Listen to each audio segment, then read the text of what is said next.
शकता हे कुंड आहे आणि ह्या कुंडामध्ये श्रावणमध्ये ह्या कुंडामध्ये आंघोळ करायला येतात आणि याला म्हणजे कोणता कुंड म्हणतात हे काही मला माहित नाही एक्झॅक्टली. हर्षाईचा कुंड आहे. हर्षाईचा कुंड आहे असं हे म्हणतात. तर तुम्ही पाहू शकता याच्यात म्हणजे श्रावण महिन्यामध्ये आंघोळ तीर्थाच्या ठिकाणी आंघोळ करावं असं म्हणणं असेल तर लोक असे इथे येतात आणि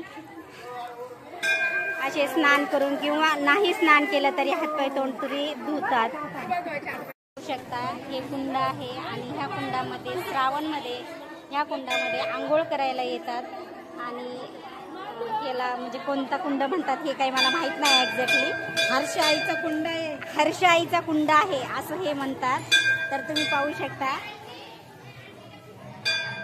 याच्यात म्हणजे श्रावण महिन्यामध्ये आंघोळ तीर्थाच्या ठिकाणी आंघोळ करावं असं म्हणणं असेल तर लोक असे इथे येतात आणि असे स्नान करून किंवा नाही स्नान केलं तरी हातपाय तोंड तरी धुतात.